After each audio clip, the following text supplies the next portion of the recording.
کہ جس طرح ہر دن یہ لوگ عقیدہ ختم نبوت کے خلاف بات کر دیتے ہیں، ناموس رسالت کے خلاف بات کر دیتے ہیں، اور لاکھوں مسلمانوں کے دلوں کو ٹھیس پہنچاتے ہیں، اسی حوالے سے جو احباب آستانہ لیا حضرت کرما والا شریف حاضری دے کے آئے ہیں، وہ بھی جانتے ہیں کہ بحمد اللہ تعالی عرس مبارک کے موقع پر بھی سجادہ نشین آپ حضرت کرما والا شریف نے بھی ختم نبوت کے حوالے سے بات کی، اور اس وقت ہم سب کو یہی چاہیے کہ ہم جس فارم پر بھی موجود ہیں وہاں سرکار دو عالم صلی اللہ علیہ وسلم کی ناموس رسالت کی بات کریں، ختم نبوت کی بات کریں، کیونکہ آپ دیکھیں مسلمان جو ہے یہ کبھی بھی اللہ اور اس کے رسول کے غدار کے ساتھ محبت نہیں کر سکتا، اور قرآن پاک کا یہ فیصلہ ہے۔ قرآن کہتا ہے لا تجد قوما یؤمنون باللہ والیوم الآخر، اے محبوب صلی اللہ علیہ وآلہ وسلم آپ کسی ایسی قوم کو نہیں دیکھیں گے، کوئی ایسی قوم نہیں پائیں گے جو اللہ پر بھی ایمان رکھے، آخرت کے دن پر بھی ایمان رکھے، یوادون من حاد اللہ ورسولہ، اور پھر ایمان رکھنے کے بعد وہ دوستی ایسے لوگوں کے ساتھ کرے جو اللہ اور اس کے رسول کے دشمن ہو۔ مومن کبھی بھی اللہ اور اس کے رسول کے دشمن کے ساتھ دوستی نہیں کر سکتا۔ فرمایا چاہے اس مومن کا وَلَوْ كَانُوا آبَاءَهُمْ او ابناءہم او اخوانہم او عشیرتہم، چاہے وہ اللہ اور اس کے رسول کا دشمن مومن کا باپ کیوں نہ ہو، مومن کا بیٹا کیوں نہ ہو، اس مومن کا بھائی کیوں نہ ہو، اس کا کوئی رشتہ دار کیوں نہ ہو، فرمایا جس دل کے اندر حب خدا ہے یا حب مصطفیٰ ہے وہ کبھی بھی اللہ اور اس کے رسول کے دشمن کے ساتھ دوستی نہیں کر سکتا ہے۔ ایک دل کے اندر دو محبتیں کبھی بھی جمع نہیں ہو سکتی۔ اللہ اور اس کے رسول کی محبت جس دل کے اندر ہو، اس دل کے اندر کبھی بھی اللہ اور اس کے رسول کے دشمنوں کی محبت نہیں آ سکتی ہے۔ کہا ایک دل کے اندر ایک ہی محبت ہوگی، یا اللہ اور اس کے رسول کی محبت ہوگی یا ان کے دشمنوں کی محبت ہوگی۔ اور پھر آپ دیکھیں میرے کریم آقا علیہ الصلوۃ والسلام کے تربیت یافتہ حضور کی خانقاہ پاک کے وہ عظیم صحابہ کرام رضوان اللہ اجمعین، انہوں نے ثابت کر دیا۔ غزوہ بدر کا میدان ہے، حضرت سیدنا ابو بکر صدیق رضی اللہ تعالی عنہ اجازت مانگتے ہیں، یا رسول اللہ اجازت دیں کہ سامنے میرا بیٹا عبد الرحمن للکار رہا ہے، مجھے اجازت دیں کہ میں مقابلے کے لیے جاؤں، اپنے بیٹے کا سر تن سے جدا کروں۔ میرے آقا اجازت نہیں دیتے۔ حضور نے فرمایا ابو بکر تو اپنی ذات سے محمد کو فائدہ دے، تو میرا دفاع کر۔ اور پھر دیکھیں ابو عبیدہ بن جراح، ان کو موقع ملتا ہے اپنے باپ کا جا کے سر قلم کرتے ہیں، کیوں؟ اس لیے کہا کہ یہ رسول خدا کے دشمنوں کے ساتھ کھڑا ہے۔ تو جس دل کے اندر اللہ اور اس کے رسول کی محبت ہو، اس دل کے اندر اللہ اور اس کے رسول کے دشمنوں کی محبت نہیں آ سکتی ہے۔ اور بخاری شریف کی حدیث پاک دیکھیں کہ جب میرے کریم آقا علیہ الصلوۃ والسلام رئیس المنافقین عبداللہ بن ابی کے محلے میں جاتے ہیں اور دراز گوش پہ حضور تشریف فرما ہے، میرے آقا علیہ الصلوۃ والسلام کی وہ سواری، وہ گدا مبارک، میرے آقا علیہ الصلوۃ والسلام اس سواری پہ بیٹھ کے عبداللہ بن ابی کے محلے میں جاتے ہیں، اور عبداللہ بن ابی کے قریب جا کے میرے نبی کا گدا جو ہے وہ بول کرتا ہے، پیشاب کرتا ہے۔ ادھر سے عبداللہ بن ابی کہتا ہے اے محمد مصطفیٰ اپنی سواری کو پیچھے کرے، اس لیے کہ مجھے بدبو آتی ہے۔ آپ دیکھیں عبداللہ بن ابی نے میرے نبی علیہ الصلوۃ والسلام کی ذات کی گستاخی نہیں کی، عبداللہ بن ابی نے میرے نبی کی صفات کی گستاخی نہیں کی، بلکہ اس رئیس المنافقین نے میرے نبی کی سواری کے پیشاب کی گستاخی کی ہے کہ مجھے اس پیشاب سے بدبو آتی ہے. وہاں پہ میرے آقا علیہ الصلوۃ والسلام کے صحابی حضرت عبداللہ بن رواحہ موجود ہے. انہوں نے حضور سے نہیں پوچھا آقا انہوں نے تو اس نے آپ کی گستاخی نہیں کی, آپ کی صفات کی, آپ کی ذات کی گستاخی نہیں کی, بلکہ جس سواری پہ آپ موجود ہیں اس کے پیشاب کی گستاخی کی ہے. آقا مجھے بتائیں مجھے کیا کرنا چاہیے, کیا کہنا چاہیے؟ مسئلہ نہیں پوچھا حضور سے, آپ نے میرے آقا علیہ الصلوۃ والسلام سے فتویٰ نہیں لیا بلکہ وہیں پہ اپنا فتویٰ دیا. کہا گستاخ رسول عبداللہ بن ابی سن محمد مصطفیٰ کے غلام کا فتویٰ سن. کہا یہ میرے نبی کی سواری ہے, واللہ واللہ واللہ لا حمار رسول اللہ آتی ابوری ہم من کا. کہا میرے نبی کا گدھا جو ہے, میرے نبی کی سواری جو ہے وہ تجھ سے زیادہ خوشبو والی ہے. کہا تجھ سے بدبو آتی ہے, میرے نبی کی سواری سے خوشبو آتی ہے. تو آپ دیکھیں اپنا فتویٰ سنایا کہاں پہ جہاں حضور موجود ہے.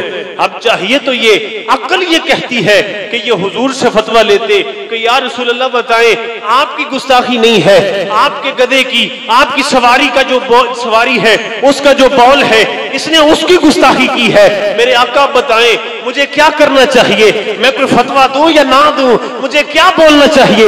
حضور سے نہیں پوچھا بلکہ عاشق مصطفیٰ نے اپنا فتویٰ دیا ہے.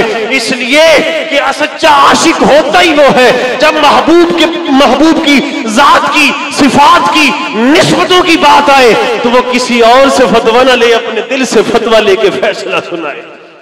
عاشق ہوتا ہی وہ ہے. آپ بتائیں نا غازی علم الدین شہید نے کس سے فتویٰ لیا تھا؟ غازی ممتاز شہید نے کس سے فتویٰ لیا تھا؟ عشق کسی سے فتوے نہیں لیتا, عشق اپنا فتویٰ سناتا ہے. اور پھر آپ دیکھیں یہ اتنی بڑی یونیورسٹیوں کے گریجویٹ ہیں, اتنے بڑے کالجوں کے لوگ پڑھے لکھے. مجھے بتائیں ان یونیورسٹیوں کی تعلیم کو کیا کرنا ہے, ان کالجوں کی تعلیم کو کیا کرنا ہے جو انسان کو انسانیت نہ سکھا سکے, جو ایک مسلمان کو اسلام نہ سکھا سکے. وہ یونیورسٹیاں جن کی تعلیم لینے کے بعد ایک بندہ جو ہے وہ باحیا نہ ہو بلکہ بے حیا ہو جائے. جن یونیورسٹیوں کے اندر اور نام بھی اسلامی یونیورسٹی ہو اور پھر انہی یونیورسٹیوں میں پڑھنے والی طالبات جو ہے وہ بے حیائی کا لباس پہن لے, انہی یونیورسٹیوں میں پڑھنے والے طالب علم جو ہے وہ انسان نہیں بے حیا بن جائے, تو پھر بتائیں ایسی یونیورسٹیوں کی تعلیم کو کیا کرنا ہے؟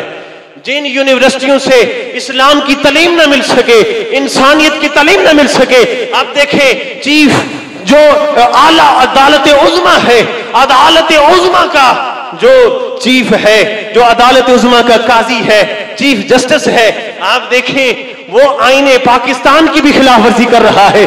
کہ آئین پاکستان میں نہیں ہے کہ جو مرزائی ہے یہ کافر ہے, یہ اپنی عبادت گاہ کو مساجد نہیں کہہ سکتے, یہ اپنے مذہب کی تشہیر نہیں کر سکتے. کیا یہ آئین پاکستان نہیں ہے؟ کیا یہ آئین اسلام نہیں ہے؟ تو جو چیف جسٹس عدالت عظمیٰ میں بیٹھ کے آئین پاکستان کی بھی توہین کرے, آئین اسلام کی بھی توہین کرے, پھر بتائیں ایسے چیف جسٹس کو ایک مسلمان جو ہے وہ کیسے مان سکتا ہے؟ اور پھر یاد رکھیں میرے پاس بالکل تھوڑا سا وقت ہے, جو انسان جو میرے آقا علیہ الصلوۃ والسلام کی ختم نبوت کا قائل نہیں ہے, مسلمان ہو کر رسول اللہ کا کلمہ پڑھ کے جو ختم نبوت کا قائل نہیں ہے, یقین کریں ایسے انسان سے جانور بہتر ہے.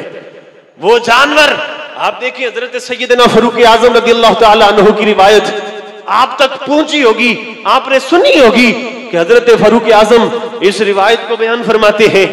اور یہ حدیث پاک جو ہے امام حاکم نے بھی بیان فرمائی ہے, سوائے کے محرکہ میں بھی ہے, اور دیگر تاریخ کی کتابوں میں یہ موجود ہے. یہ روایت جو ہے کہ حضرت سیدنا فاروق اعظم فرماتے ہیں میرے کریم آقا علیہ الصلوۃ والسلام ایک جگہ تشریف فرما ہے, صحابہ کرام بھی حضور کی بارگاہ میں بیٹھے ہیں. ایک دیہاتی ہے, ایک پینڈو, ایک عرابی جو ہے وہ لوگوں کو دیکھا بیٹھا ہوا تو لوگوں کو پھلانگتا ہوا آگے آیا. حضور کا چہرہ دیکھا تو پوچھتا ہے کہ یہ کون ہے؟ لوگوں نے بتایا یہ اللہ کے رسول ہے. کہنے لگا لات و عزا کی قسم میں اس وقت تک ان کا کلمہ نہیں پڑھوں گا, ان پہ ایمان نہیں لاؤں گا جب تک یہ میں جو گو شکار کر کے لایا ہوں, یہ گو جو ہے, یہ جانور جو ہے, جب تک ان کی تصدیق نہ کرے میں ایمان نہیں لاؤں گا. اب دیکھیں وہ عرابی بے شعور تھا، لیکن میں یہ سمجھتا ہوں اس کی بے شعوری کے اندر بھی شعور موجود ہے کہ وہ یہ تو جانتا ہے کہ اللہ کا نبی ہر ناممکن چیز کو ممکن کر دکھاتا ہے۔ ہر بندہ جانتا ہے جانور بول نہیں سکتا، جانور انسان کی بولی سمجھ نہیں سکتا، جانور کسی کو کچھ سمجھا نہیں سکتا، لیکن عرابی وہ دیہاتی اس کی بے شعوری کے اندر شعور موجود ہے، وہ جانتا ہے کہ اللہ کا نبی جو چاہے وہ کر سکتا ہے۔ کہا جب تک یہ گو ان کا کلمہ نہیں پڑے گی میں ان پہ ایمان نہیں لاؤں گا۔ اب میرے آقا فرماتے اس گو کو، حضور نے فرمایا گو فمن انا یدبو، تو بتا گو میں کون ہوں؟ وہ گو کہتی ہے لبیکا وسعدیکا یا رسول رب العالمین۔ اس نے کہا اے رب العالمین کے رسول میں آپ کی بارگاہ میں سعادت مندی کے ساتھ حاضر ہوں۔ حضور نے فرمایا من تعبدو، تو کس کی عبادت کرتی ہے؟ کہنے لگی وہ خدا جس کا عرش آسمانوں میں ہے، جس کی سلطنت زمین میں ہے، جس کی قدرت کا راستہ سمندروں میں ہے، میں اسی کی عبادت کرتی ہوں۔ اب حضور پوچھتے ہیں اب یہ بتا من انا، میں کون ہوں؟ وہ گو کہنے لگی انتا رسول رب العالمین وخاتم النبیین۔ اب گو نے کہا آپ اللہ کے رسول ہیں اور خاتم النبیین ہیں، میں قربان جاؤں اس گو کے قدموں پہ جو رسول اللہ کی ختم نبوت کی قائل ہے، جو جانتی ہے کہ آپ اللہ کے رسول بھی ہیں اور خاتم النبیین بھی ہیں۔ تو ایسے چیف جسٹس سے، ایسے اعلیٰ تعلیم یافتہ بندے سے وہ گو وہ جانور بہتر ہے جو میرے نبی کو خاتم النبیین کہہ رہی ہے۔ تو یاد رکھیں یہ عقیدہ ختم نبوت جو ہے یہ کیوں عبدالستار نیازی خان صاحب نے اور شاہ احمد نورانی صاحب نے یہ عقیدہ ختم نبوت کا جو قانون ہے یہ پاکستان کے قانون کے اندر رکھا؟ اس کی وجہ کیا تھی؟ آپ دیکھیں یہ گستاخ رسول جو ہے، گستاخ رسول، اس کو کسی طور پر بھی اس کی توبہ قبول نہیں ہے۔ اس کی ایک ہی سزا ہے گستاخ رسول کی کہ اس کا سر تن سے جدا کیا جائے۔ اور جو مرزا قادیانی ہے یہ سب سے بڑا گستاخ رسول ہے اور یہ تمام نبیوں کا گستاخ ہے۔ اس کے یہ الفاظ یہ کہتا ہے کہ میں عیسیٰ بھی ہوں، میں موسیٰ بھی ہوں، میں ابراہیم بھی ہوں، نوح بھی ہوں، محمد بھی ہوں۔ اتنا بڑا گستاخ، اور ایسے گستاخ کے جب مذہب کی تشہیر کی جائے تو پھر ہر مسلمان پہ واجب ہوتا ہے کہ ایسے گستاخوں کو قتل کیا جائے۔ تو اس لیے شاہ احمد نورانی اور عبدالستار خان نیازی صاحب نے یہ قانون پاس کروایا کہ کہیں مسلم معاشرے کے اندر جگہ جگہ قتل و غارت نہ ہو، اس لیے ان کے مذہب کی تشہیر کرنا گناہ ہے۔ آخری بات، میرے حضرت صاحب کرما والے رحمت اللہ تعالی علیہ کے پاس کچھ 6-7 مرضی آگے بحث و مباحثہ کرنے کے لیے حضرت صاحب نے ان کے سامنے 5 سوال رکھے۔ حضرت صاحب کرما والے نے ان کے سامنے 5 سوال رکھے۔ آپ نے فرمایا او مرضیو میری بات غور سے سنو، فرمایا جو سچا نبی ہوتا ہے اس کا نام 2 ناموں کا مجموعہ نہیں ہوتا۔ سچے نبی کا نام 2 ناموں کا مجموعہ نہیں ہوتا۔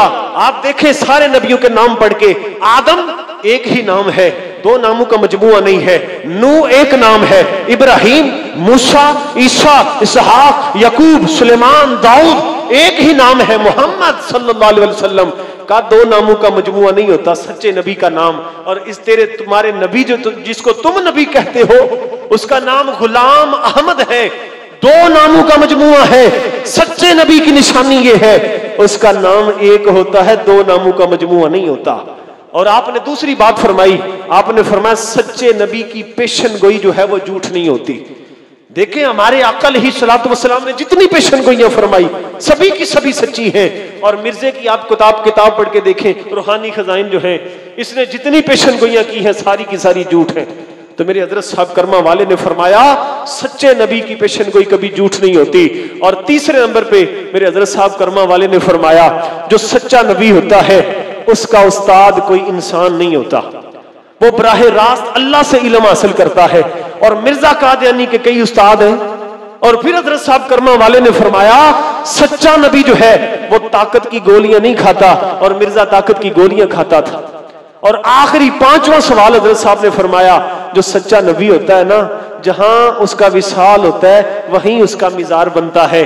اور سبھی لوگ جانتے ہیں مرزا قادیانی جو ہے یہ گٹر میں مرا تھا اور اس کا مزار، اس کی قبر کہیں اور بنائی گئی، میں مزار نہیں کہوں گا، اس کی قبر اور وہ جہنم کا جو ٹکڑا ہے وہ کہیں اور بنایا گیا۔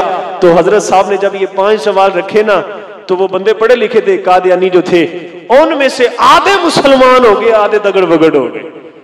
تو یہ میرے حضرت صاحب کرما والے کی شان ہے. اور عقیدہ ختم نبوت ہر مسلمان پہ فرض بھی ہے، قرض بھی ہے. دعا ہے کہ اللہ جل شانہ ہمیں قیامت تک اسی پہ قائم و دائم فرمائے. وآخر